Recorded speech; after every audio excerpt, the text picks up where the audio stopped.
There we go. Good morning, everyone. Hello. Thank you very much for the introduction, Barry. So, for people who've been in our store, thank you for coming to the presentation. Get to talk a little bit more. So today, There we go. So today is not about how to upgrade from Windows 7 to 10, but it's about the end of support and your options and what you can do. Information on upgrading to 10 from 7 is available all over the internet. Microsoft has plenty of facts and guides and everything else to do it. I'm talking about your options and if you should or you shouldn't, and the other things you can do, and why this is happening. And Barry, I think you gotta add one. You should add on your Ben & Jerry's a lots of matzah. Oh. You need a lots of matzah. So we're gonna start right here. And so the question is, why is Microsoft ending support for Windows 7? It came out in 2009, and if you think about how products get made, they started working on it in about 2005, 2006. So you're working with stuff that's literally at this point 20 years old, and maintaining it gets difficult. So I'm going to talk about that here a little bit. And as you can see, the new technology. Keep dropping there, Barry. Huh? Oh, XP, yeah. I got XP. Yeah, you can still run XP. It's still XP. The few times that I go to my computer, it's on XP. And I'll totally get into why I would tell you it's not a great idea, and that'll be the same reason for 7. And I'll get there, I think it's 2 slides in. So starting with, new technologies are constantly coming out. Over the years, it's difficult to make new hardware work under old software.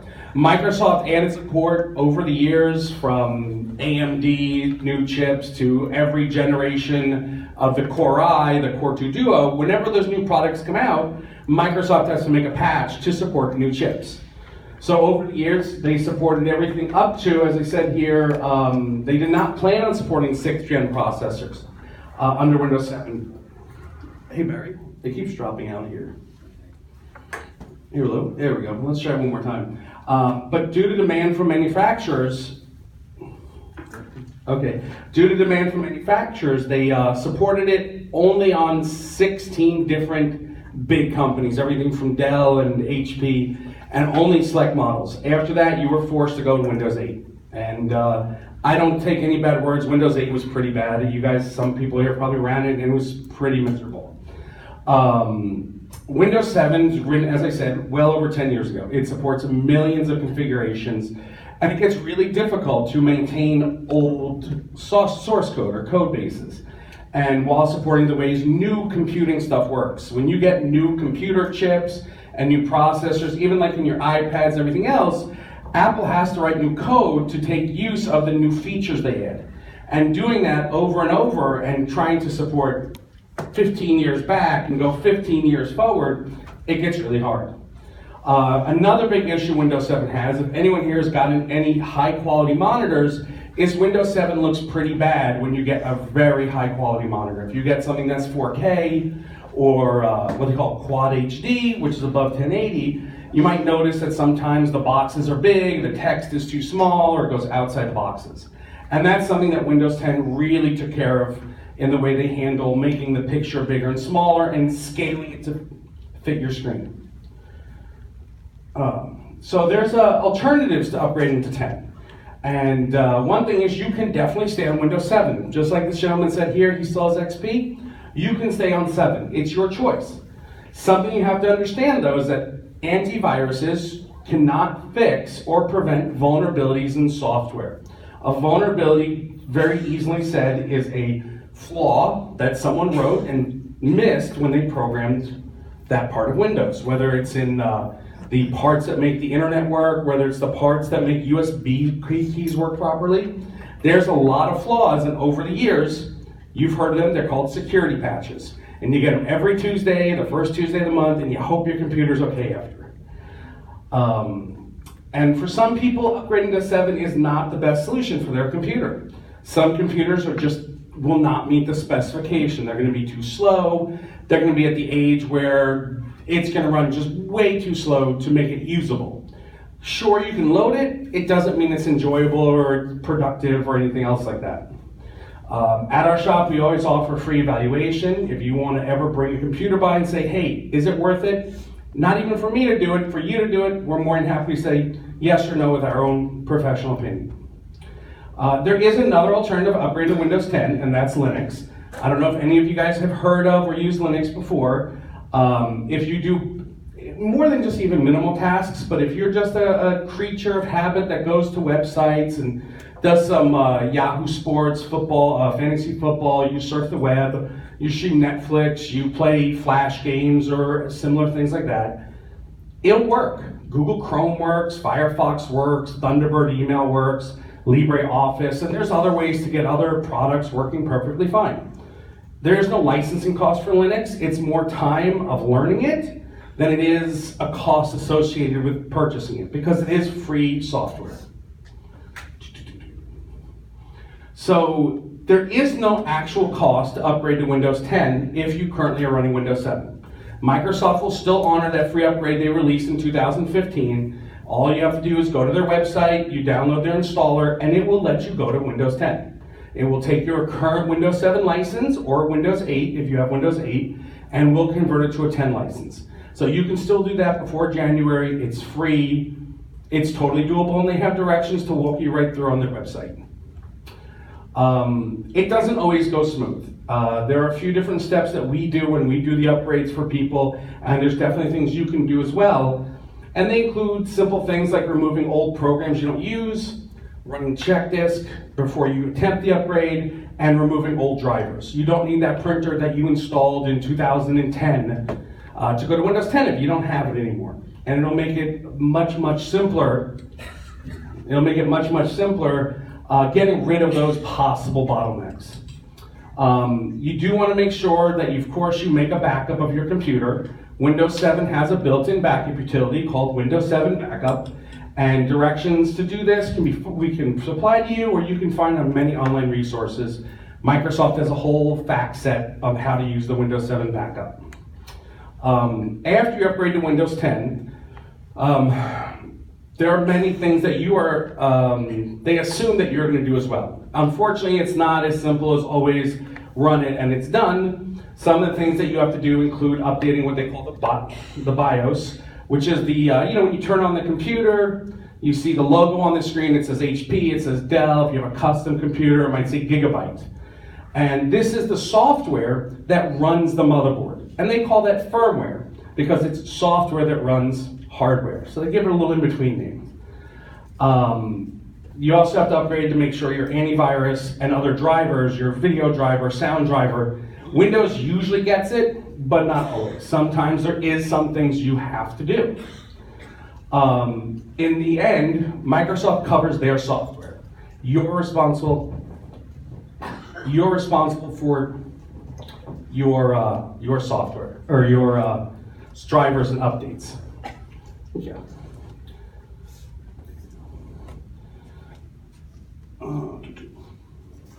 It's on. It's on. Is that cutting off? Yeah, it's cutting off a whole bunch. You're on. Okay. Hello? There we go. I'm a little better with that. Yeah, it's all right. getting out of me. So, as I said, Microsoft covers their software, and in the end, you're responsible for the drivers in your updates. How do I know if my computer can run Windows 10?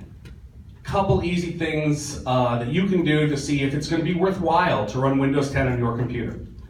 Couple of those, really basic. If your computer did not ship with Windows 7 originally, it's not a good candidate. If it came with 7 and you went to XP at the time because you liked XP, then your computer's a good chance it will run it. But if your computer came with Vista and at some point you went to Windows 7 or something newer, that's not going to be the greatest choice for you because that computer is most likely going to be way too old. Windows 10's hardware requirements are actually very minimal. The requirements to run Windows 10 aren't high, but the minimum requirements aren't productive or enjoyable to use. Just because you can run it doesn't mean it's going to be fun or usable. No one wants to wait 10 minutes for it to boot up or 10 minutes to get to a website. It's just not usable, I'd say. There's another thing that we do, and there's a website called CPU Benchmark, It's a very good utility if you want to compare CPU processors, especially if you're buying a new computer. You can actually input the model and it'll give you a number. The number has some meaning. It's not the end-all be-all to say this is quicker than this, but it gives you a good rough idea of the rough performance of your computer. A minimum score of about 1500 will make Windows 10 run at a very basic but usable level. Examples of computer chips like that are the AMD A4 processor or the Intel Pentium 2000 and 3000 series. They're at the bare minimum. We really do suggest a score of about 3000 for an enjoyable experience. Having a solid state drive, and hopefully some of you guys are familiar with solid state drives, they're replacing hard drives in computers. They're made of the same kind of memory that you might find in a flash memory key, a thumb drive, jump drive, whatever name. It's a very similar technology. They basically stack them up so that they access much quicker. It makes the usage of Windows 10 especially much better than you would with a regular hard drive. Something else to watch for is slow hard drives in your computer. A lot of the cheaper computers are sold with 5400 RPM hard drives. That's how fast the hard drive in the computer spins. And you can definitely see a noticeably slower performance from a slower drive. And you can definitely buy still lower end laptops that include a slower drive. It's cheaper.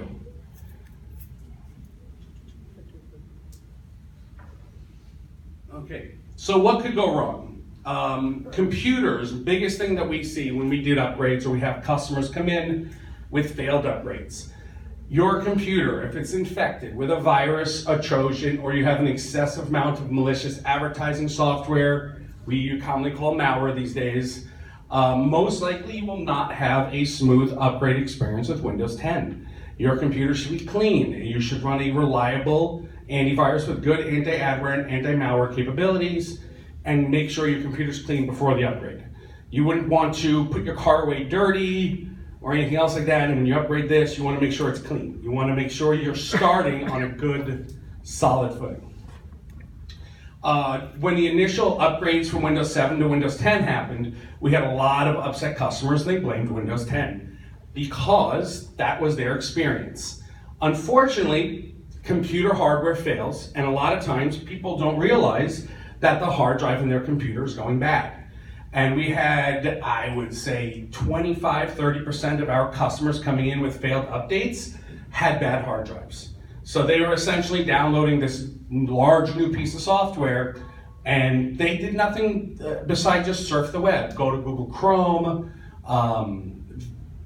online banking, messaging, Facebook, stuff like that. They never used their hard drive.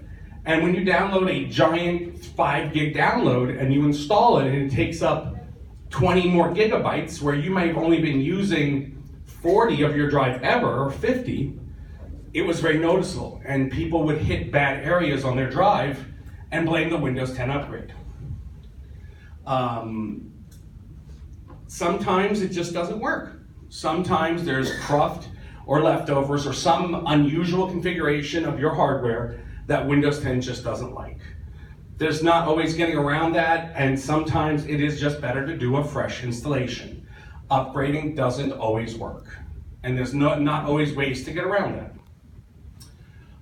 As I stated on the previous slide, your best defense during an upgrade is to make sure you make a full backup. As I said before, Windows 7 has a full backup program. It's included, it's free. For some people it doesn't work. There's also one that we use called Macrium Reflect. It's excellent, it's free, and it can do a lot more than Windows 7 backup. And as I tell a lot of people, if they've come in my store, you make backups because your hard drive will always fail when you don't want it to, when it's the most worst for you. You know, you have something to do, you have a presentation, you have homework, you have a work assignment, and your hard drive fails. You know, you could go flight, you need to go print your tickets, and your computer doesn't boot because your hard drive failed. So just always, unrelated to this, always make sure you make a backup of anything that's important to you, and maybe 2 or 3 copies if it's really important. Photographs, things that you can never get back. Question. Yeah. Where does the Macrium Reflect take the backup?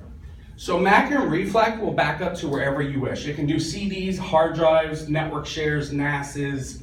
It can back up to anything, and it's a image-based and a granular-based backup. So it can do a whole copy of a computer, and it can even restore to different computers.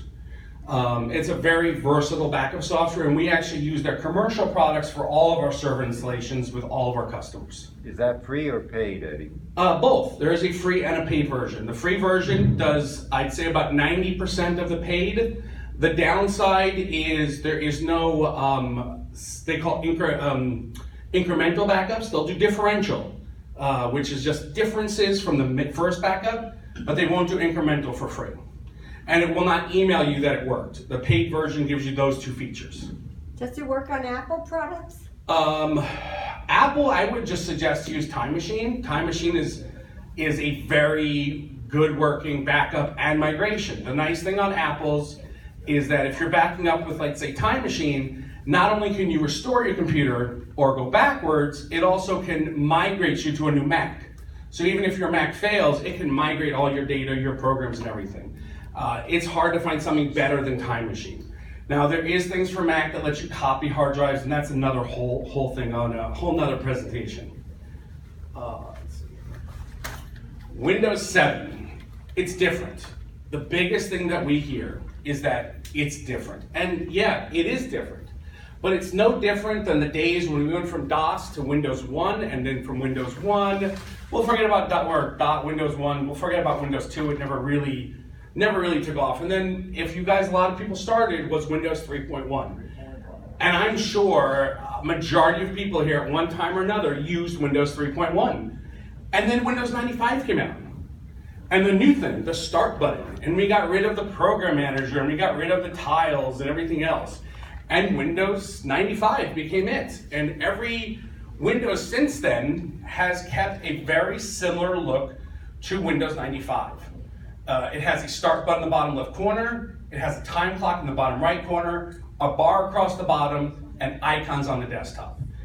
Every iteration since then, except for Windows 8, has kept the same familiarity. And that was a plan. That really was a plan to make sure that people were familiar with the computers. If you can keep people familiar, just like songs or, you know, they make sure when you go to different states, the road signs look similar enough, that you're comfortable, that you don't have a problem. Windows 8 was a large departure, and Windows 10 definitely was reined in by Microsoft to make it more comfortable. Another big thing I talked about, and I mentioned the way Windows looks, is that Windows is Windows is Windows is Windows. It doesn't matter as most of the time what you're running, because you're not using Windows to do things. Yeah. No, I'm talking to him. Okay. It's not that you're using Windows you're using Windows as much as you are using Windows to run the programs you want. And as long as the programs that you want run, it's usually a very good thing. And keeping the stuff you're used to running is one of their big deals, is backwards compatibility. It usually will run the same software and looks generally the same. I already talked about the start button, and that also brings me to Classic Shell, or Open Shell as it's called now. It's a start button replacement. It can recreate the feeling of Windows 2000, XP, or 7, and it can make people feel like it's home again, like you're used to this, like it's, oh, nothing changed. We have a lot of customers that do come in our store that are very unfamiliar and uncomfortable about running Windows 10 because they heard it was bad, or they heard it's different and everything else. And you know what? There's been bad things, but there's been bad things about 7, XP, there was something called Vista, we'll forget about that, and everything else in between. Now, that's something I want to show you guys. For people who have used Windows 10, or who have not used 10 yet, you may have seen what Windows 10 looks like. Now, this here is Classic Shell running, and as you can see, this is Windows 10 with a Windows 7 replacement toolbar installed. And if you look, it looks like Windows 7 right now. If I made the toolbar not black on the bottom, or like this, let me show you guys something here. Put this down for 1 sec. I wanted to show you guys this. So very simple thing you guys can do here is you can really make Windows 7 or Windows 10, am I not on here? Yeah, you were. You can really make it look closer to Windows 7. And if that's what makes people comfortable, we're really big on that. So just to show you guys here, I'm actually adjusting in real time. It's a free tool. Yes, Classic Shell became Open Shell and it's open source. It's a free download. You can definitely Google it. Can you move away a little bit from the light? Oh yeah, no, I'm just trying to do something on the computer, I'm sorry. There we go. So I just want to show you guys in real time. Where is it here? There we go. It's going to be an interesting thing to explain. Yeah.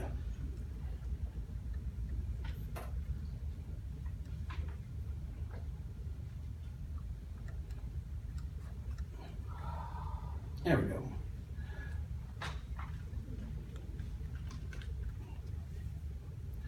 So just some really basic things you can really do. Oh, didn't do it on there. Oh. Got to come down. No, it didn't update on that screen. It updated on my main screen. I may have to stop the screen here because we're getting all kinds of problems. What? That's me doing it. I'm doing it. Okay. Yeah, I'm trying to show it off real quick. Yeah, but you're blocking the screen. I know that. I'm gonna get up. I'm setting it up so I can show it. Yeah, that fuzzy Okay. icon that's on the bottom is really cute. Yeah. There we go. All right. So Now we're good.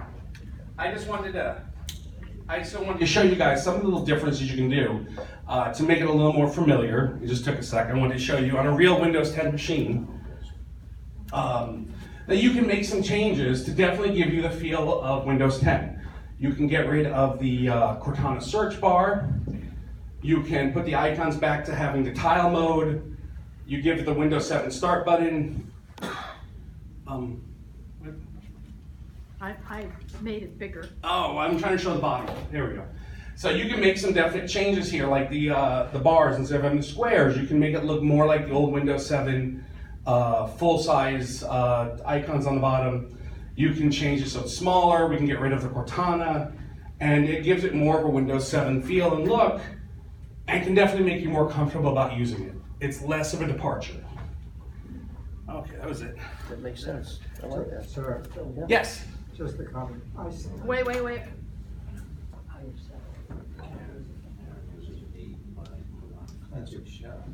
I stumbled across Classic Shell Mm-hmm. when I first upgraded to Windows 10, and boy, did it make a difference mentally between my ears.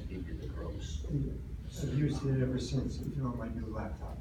So you might want to get Classic Shell, the original guy who wrote Classic Shell, a guy named, I think, Ivan, something with a B, Barthov or something like that. He retired and he handed the source code off, and it's now called Open Shell. There's a popular website you can download from, either Major Geeks is a really popular site. They scan all their downloads, and I think TechSpot has it also. But it's an excellent download, and it's really going to make you feel more comfortable. You can make it look like 98, you can make it look like 2000, you can make it look like Vista. Whatever you're comfortable with, it really does make a huge difference on the usability. You make it look like XP. Yeah, you can make it look, the start That button was look the like greatest. XP. That was the best operating. So here, I'll show you guys here real quick. Let me not get in the way of the projector this time. So the software, pretty straightforward. Let's use a mouse upside down. That's great. Come on. There we go. So if we open up the settings and just some basic things, right here we come here, we have something called Classic Style. And if you guys have used Windows 98 or 2000, I'm gonna make it bigger, okay? okay. Oh, that's all, sorry. And as you can see, very similar to the Windows 2000 98 start menu. And they have the XP Vista look start menu, and you can customize this. They let you change the buttons. You can really get into it. They have theme packs to make the bottom bar. I had a computer for a customer who was still on Windows XP, and we ended up changing the whole look. We got the background, we got the green bar in the bottom. And when she got the computer, she says, "You're supposed to load Windows 10. This is Windows XP." And we had to show her, no, it's Windows XP, or at Windows 10. So this is the biggest thing that we deal with that really brings you to be comfortable again with Windows.